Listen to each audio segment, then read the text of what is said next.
in the Yucatán Peninsula. Ladies and gentlemen, we have the pleasure of introducing Roberto Solís, who works at the Nectar restaurant in Mérida. He's going to speak about a new type of cuisine. Bueno, muchas gracias. Thank you very much.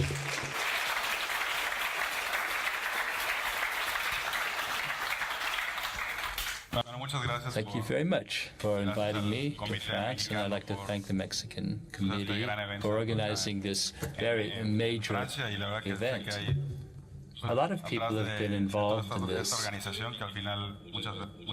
through this organization. And a lot of times we don't know who all these people are, but I'd like to thank all these people nonetheless for making it possible for this to take place. I'm not, in fact, used to public speaking, but I'm going to try nonetheless. Let me begin by saying that I always have admired French cooking. At times I traveled to France, in fact, just to Paris. But and now I had the opportunity of visiting Arles as well. I visited a restaurant there in the region of Arles, and I saw all the ingredients, all the products that they have there. I had never really seen that in France before. So, in fact, there's only one France in the world. Anyway, I come from a region called Yucatán. It's a peninsula in southern Mexico. I come from a city called Mérida. Mérida has 1 million inhabitants. It has a coastline, warm water, it's a tropical climate. There's the Maya culture. We are a state which has these deep-rooted traditions. Mexico has an enormous diversity of cultures. For a time, Yucatán was very far from the rest of Mexico. We have a plant called niquen, with which we make robes, rugs, and people made a lot of money with that. These big farms were developed, huge farms, which were actually like small cities where people came to work. All the workers came to these haciendas, and they worked there, they lived there, they bought there, their shops. It was like they were like mini cities. People had a lot of money at the time. We became the richest state in Mexico, at least for a time. The people at the time, when they traveled, they came to Europe. They didn't go to the U.S. They went to France, they went to Spain. They brought their cooks. These are Mexicans who went to buy clothes and whatnot in Europe. Now, why am I saying all this? What I'm trying to say is that we have a lot of Spanish and French influence, a lot of people from Cuba too. So we have a lot of influence from Cuba too. It's really a mestizo cuisine. We can't say it's a Maya cuisine, as a lot of people say. I think that people say that just because it sounds nice, it sounds unique. Mayan cooking. But I think that Mayan cooking, well, it was very difficult to reenact it today. When the Mayas were around, what they mainly ate were vegetables, hardly no fish, and a lot of tubers and fruits. So there's a lot of influence. Now, anyway, I have a restaurant called The Nectar, which I opened in 2003. For the first menu it were just recipes I got from cookbooks. So I thought, well, I like cooking. I began to take it more seriously. So I took the opportunity to visit Europe, England, and in 2004, we went to, I worked at the Fat Duck, which is, I didn't know anything about cooking, and I was really impressed by their technology. And they gave me some bags at first. And they said, take a bag, and the vacuum machine. I'd never seen it before. I said, what is this? So I mean, I ran into things there in England that I'd never seen before in my life. When I went back to Yucatan, I tried to use these ideas in my restaurant. A surprise! I thought that people wouldn't like this.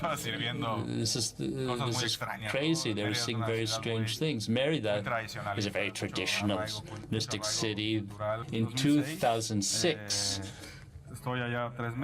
I'd been there 3 months. I learned about local cooking using local products, as Diego was saying. And then I came back. I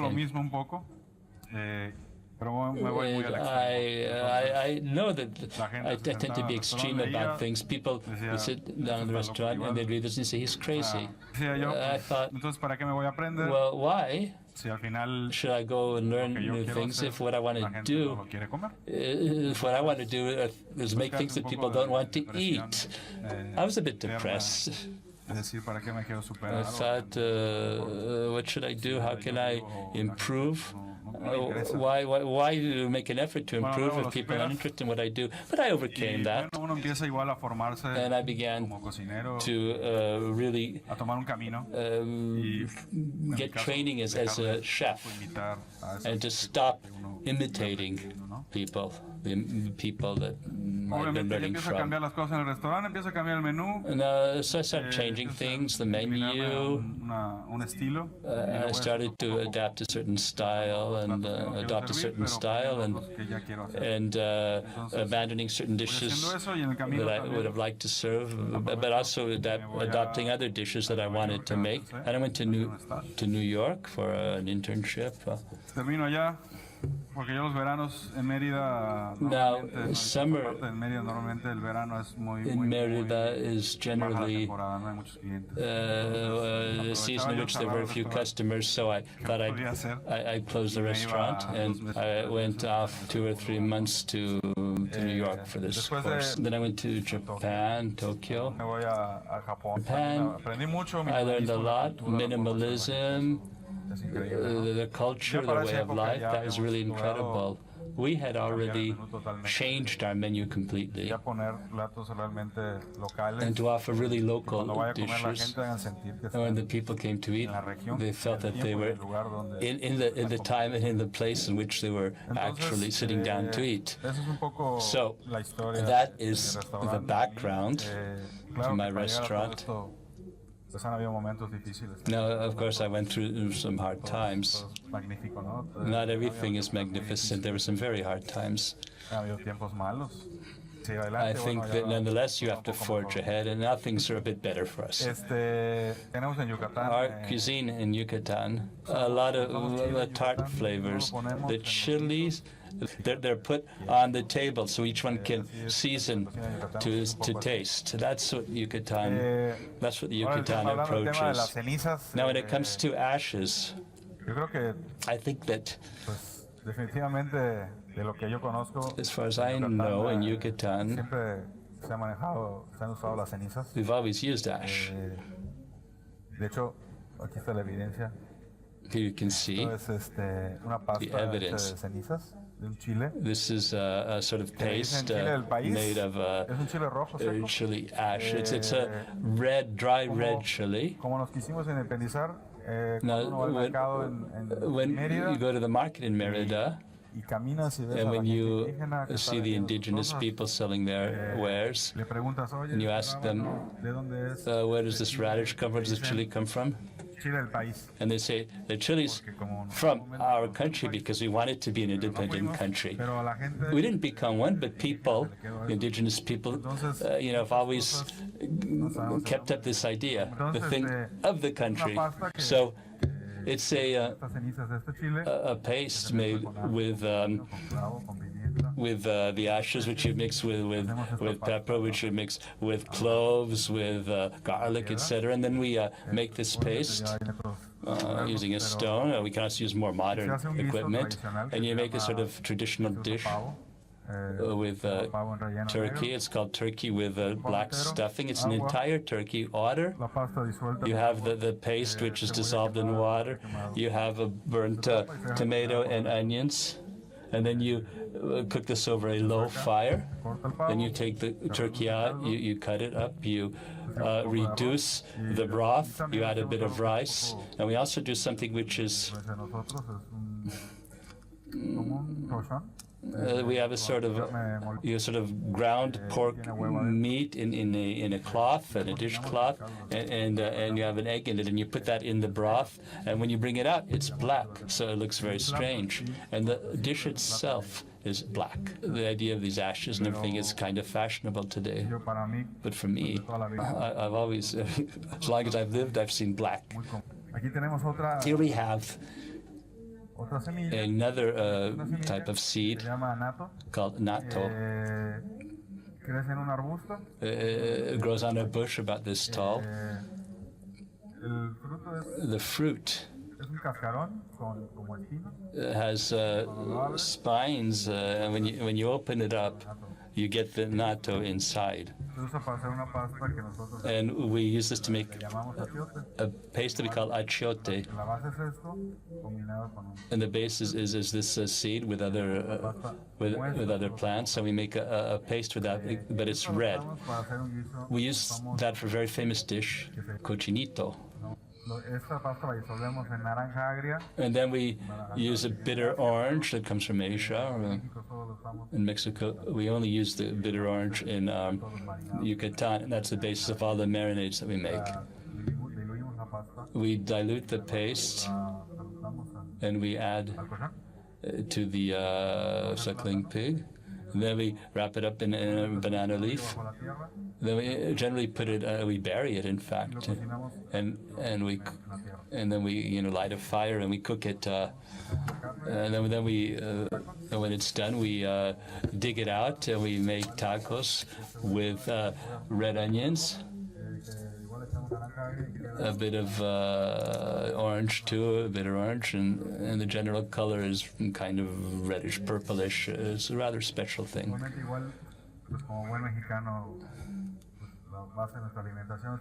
Now, like any self-respecting Mexican, I like corn, which is the basis of our cooking, so we use corn too. This is oregano. It's oregano, local oregano. It's different. What are we going to do with it? A lot of dishes, but we're going to make here two that are entirely black and one with two colors or two nuances of color. Let's begin with the beginning. I'll take an onion, a white onion, with flour, and here I have a tempura that I made with corn flour and wheat flour. And then I added this black paste, tempura. What I'm going to do is I will add this, the onion.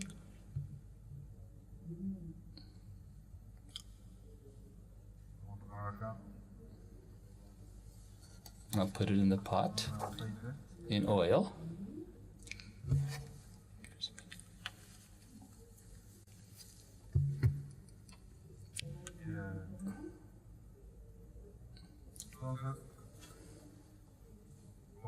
As you can see, the onions swelled up, and with a syringe, we fill it with mayonnaise. So here you don't have charcoal. We're going to use this black paste.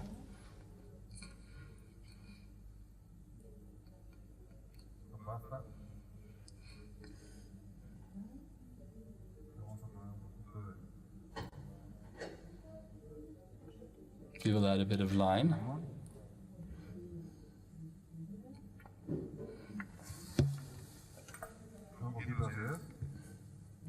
To give it some tartness.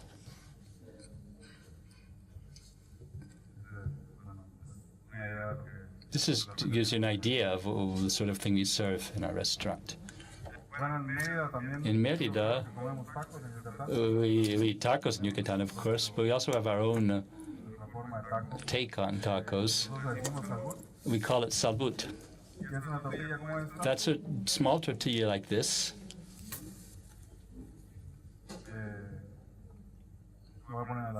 I'm going to put it in oil, and you can see that it will swell.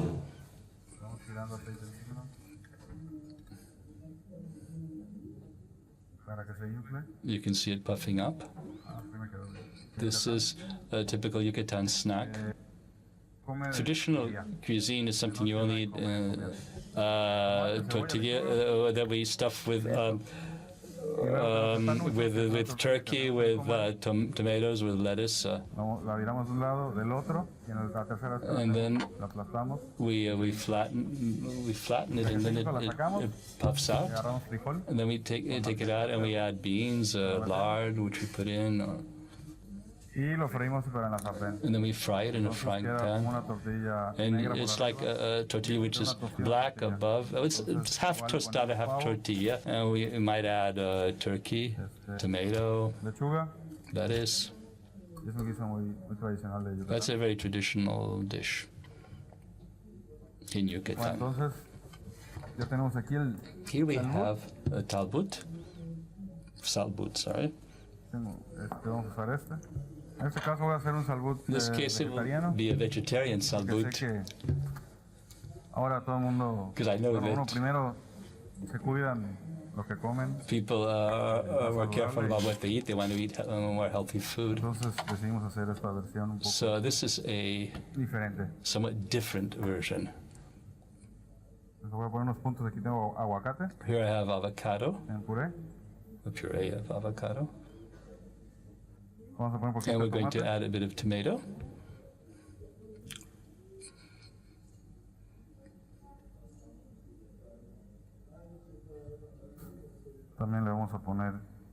As well as onions.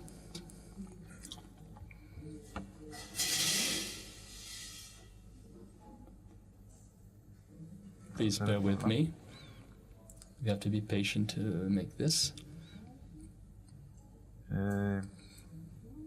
Something else we're going to add is this kind of avocado. It's somewhat charred. So we're going to add a bit of charred avocado, which gives it another flavor. A bit more of this charred avocado.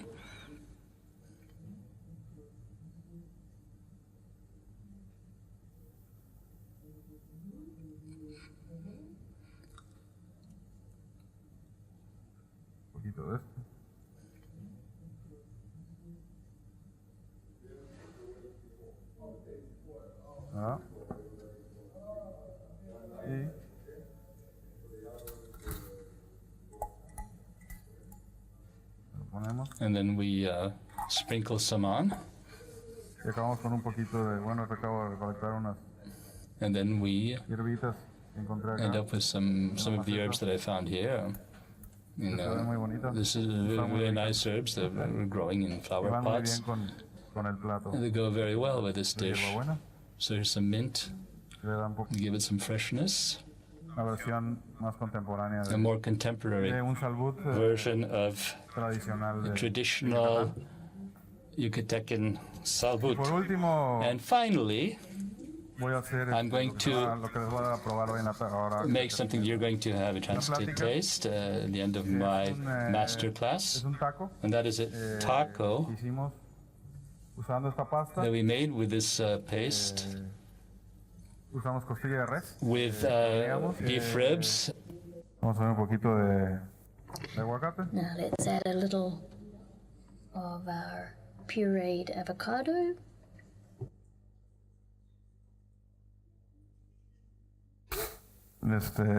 Poquito de cilantro. We'll add a little coriander. Está bien. The sprig of coriander is nearly the same size as the taco, but anyway. Como dicen acá, bolano. And here we have some bolano. A esto me faltó nada más This is just to give you a little taste of what we have in Yucatan, and now they're kind of being made in a more contemporary version. They're very flavorful dishes. I would say that Yucatecan cuisine is very, very tasty, full of flavors. We eat a lot of pork, but in the traditional cooking, I would say there's no purely vegetarian traditional dish. We don't have purely traditional vegetarian dishes. People in Yucatan, a lot of vegetables. But now, with globalization, with the arrival of people from elsewhere, I think we get a lot more vegetarianism. People are watching what they eat. So historically, pork would not be part of our tradition because the Mayan people did actually eat a lot of vegetarian food. So somewhere along the way something changed. I can't really explain it. But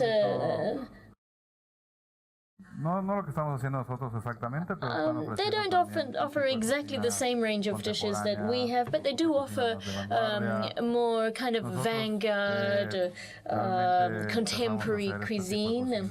And so we were kind of one of the first. We were one of the pioneers in this new take on traditional Yucatecan cooking in our restaurant. And we wanted to spearhead this revolution. And we started in 2006, and to date, well, we've had got a bit of history behind us already, and I think we've now reached the point where we've got a million inhabitants, but we're still relatively a small region compared with the rest of Mexico. And what we really want to do is to offer what we know how to do. We as cooks. We've got to try and strike a balance between offering vanguard cooking and yet at the same time earn a decent living.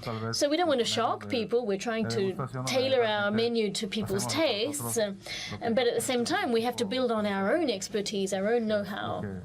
And so that's our philosophy, is to take what we can do it well, and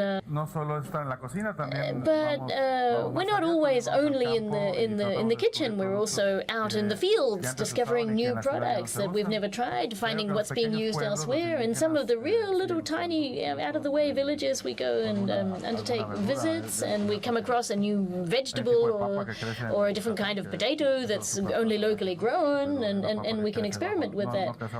Because some potatoes, for example, grow above ground instead of underground, and so we go along discovering this, and then we come back and we try to get these things onto the table in an exciting way.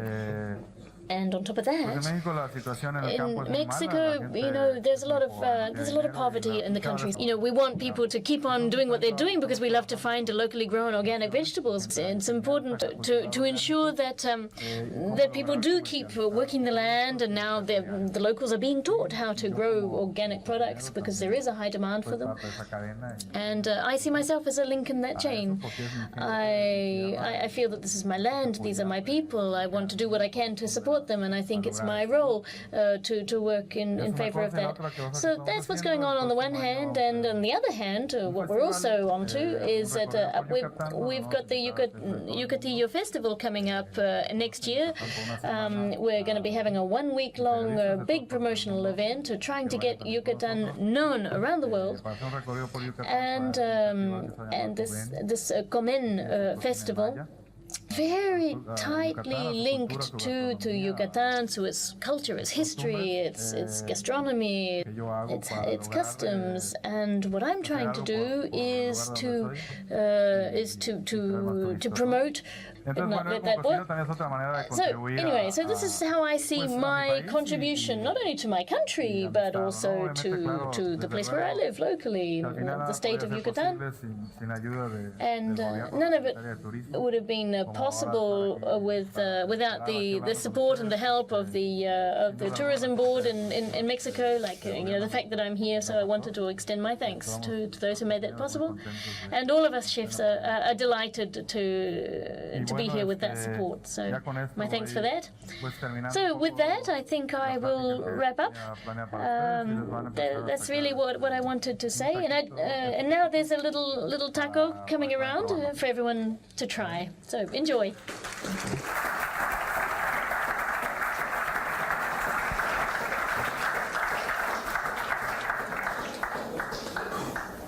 No sé si también antes.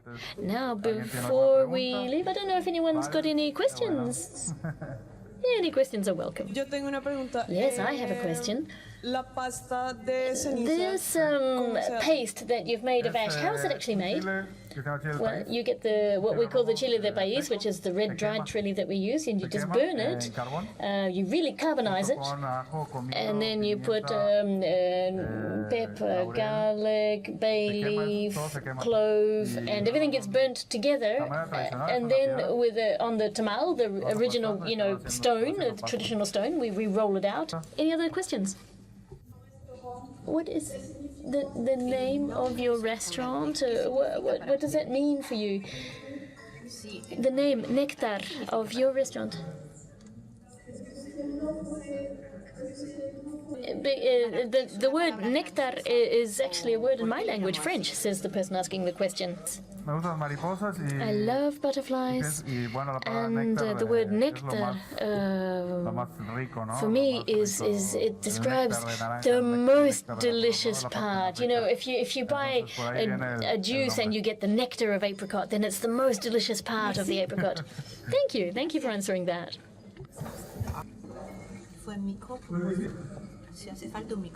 Difficult, yeah. Well, it's always difficult to start a new path, to do something different and new, and especially something in such a traditional town like where I'm from. But yes, it was difficult to get started. But I think the most difficult thing was the frustration as a chef. If you love what you're doing, you want to share it. If you've got so many ideas in your head, it can be frustrating when others don't understand it. Or sometimes you just have to do things gradually, go step by step, because opening a restaurant, well, if you want it to work, it's got to be able to sell products. You're not going to be a millionaire selling your basic tamales. But in the end, my understanding of what the restaurant is giving people enjoyment, and it's not really about me doing what I want and you by hook or by crook are going to eat it. It's about I had all these ideas, but no one understood my ideas. Let's face it, everybody wants a full restaurant. It's bottoms on seats. That's what keeps it going. And so my idea is to keep people happy, give them the experience they want. And so I even had to go back to what I understood by restaurant. Obviously, we've had to adapt, and I want to keep experimenting. But what we want to do is offer an experience to our guests. But yeah, I think the hardest thing for me was the frustration that I felt. Particularly, there were times when I was more frustrated than others. Sometimes there would be months go by when things were a bit slow, but anyway, it's onwards and upwards, and I'm just really grateful that everything got easier as time went by. ¿No pensaste llevarte el restaurante a otro sitio? Didn't you think that perhaps you could open a restaurant in a different place? Answer, yes. It occurred to me. I did think about it. Now, I think that a full restaurant is a good restaurant, and as a cook, well, I do have a project in New York. But two restaurants in one. On the one hand, there'll be the part that makes money, and the other one that offers amazing flavors. So, yeah, I'm working on that project, yeah. ¿Alguien más? Sí. Roberto, Amigo. la misma pregunta que le hice a Diego referente a qué se toma en Yucatán that I asked con la comida, porque what would you accompany this meal with? There aren't wines in Yucatan, right? You have tequila. Beer, because it's so hot in Yucatan and there's no wine, so beer is a common accompaniment to the meal. But when I opened the restaurant, I had quite an extensive range of wines, maybe dozens of different labels. But people come to Mexico, they come down to this part of Mexico and they're thinking, where am I? They didn't think that for a start in Mérida they were going to go to to a high-class restaurant. They didn't think they were going to open a bottle of wine. And so once we kind of realized that, then when I first opened, I just started with a few basic models of a few basic brands and styles of wine, but then we've had to go matching the dishes to the wines, and I think wine is on the increase throughout Mexico. But essentially, our dishes go very nicely with cold beer or a cold white wine. That's the best accompaniment for this, but in general, you know, there are people who do drink wine, and many of them do actually prefer red wine. So, who am I to go and change their habits? You know, I've got to go with the flow. And we've got to, different time period. A lot has changed since the people, I think, are a lot more open to these different influences. Thanks to tourism too, things have opened up. I think, you know, it's thanks to you, essentially. Things have changed. Another question? The question was off mic, but the answer is... lime and orange. Yeah, I like it with lime personally. Dilute it with a bit of water if you don't want it so strong. But lime. I wouldn't serve orange juice with this because it kind of clashes with the vinaigrette. You know, you're not going to have. But perhaps maybe lime. Yeah, lime diluted in water, a kind of natural lemonade, maybe. You could serve it with Coca-Cola, but hey, I wouldn't encourage that. I've seen someone do it, but not my thing. Okay, any more questions?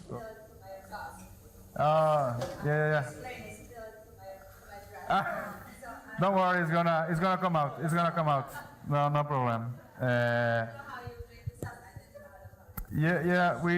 We do a chicken stock. We dilute the paste in the chicken stock.